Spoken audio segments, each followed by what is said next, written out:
पीक विमा योजनेतून नांदगाव खंडेश्वर तालुका वगळल्याच्या निषेधार्थ शेकडो शेतकऱ्यांनी शिवसेना उद्धव बाळासाहेब ठाकरे पक्षाच्या नेतृत्वाखाली तहसील आणि कृषी कार्यालयावर मोर्चा काढत ठिय्या केलं।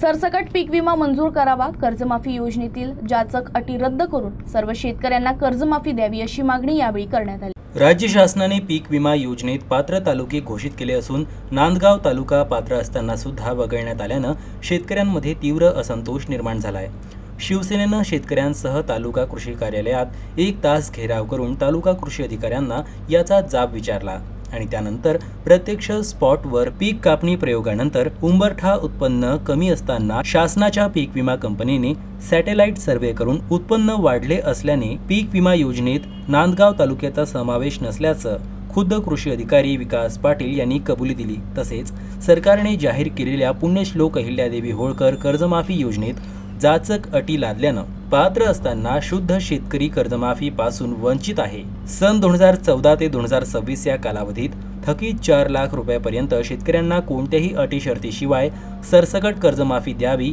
नियमित कर्ज भरणाऱ्या शेतकऱ्यांना 1 लाख रुपये प्रोत्साहन द्यावं या मागणीसाठी शिवसेनेचा मोर्चा शेकडो शेतकऱ्यांना घेऊन तहसील व कृषी कार्यालयात धडकला। सरकार विरोधात नारेबाजी करून मागण्यांचं निवेदन यावेळी सादर करण्यात आलं। नांदगाव खंडेश्वर तालुक्यावर नेहमी अन्याय झाला असून यावर्षी सुद्धा पीक विमा योजनेतून आमचा तालुका वगळला आहे। उंबरठा उत्पन्न कमी आलं असतं सुद्धा कृषी अधिकाऱ्यांनी कबूल सुद्धा केलं की उंबरठा उत्पन्न कमी आलं आहे, तरी सुद्धा पीक विम्याच्या यादीतून आमचा तालुका वगळला। त्या विरोधात आणि जाहीर झालेली कर्जमाफी ही अत्यंत फसवी कर्जमाफी असल्यामुळे शेतकऱ्यांना विनाअट कर्जमाफी करावी, सन 2014 पासून तर 26 पर्यंत थकीत असलेलं संपूर्ण कर्ज माफ करावं या मागणीसाठी आज आम्ही तहसील कार्यालयावर धडक मोर्चा काढला। शिवसेना उद्धव बाळासाहेब ठाकरे पक्षाच्या वतीनं 7 दिवसाचा कालावधी दिला असून अधिवेशन काळामध्ये या अधिवेशनात हे दोन्हीही निर्णय घ्यावे, पीक विमा मंजूर करावा, विनाअट कर्जमाफी करावी, अन्यथा पुढच्या सोमवारी 7 दिवसानंतर आम्ही मोठ्या प्रमाणात शिवसेना उद्धव बाळासाहेब ठाकरे पक्षातर्फे या ठिकाणी तीव्र आंदोलन करू असा इशारा आज तहसीलदार आणि तालुका कृषी अधिकाऱ्यांना दिला।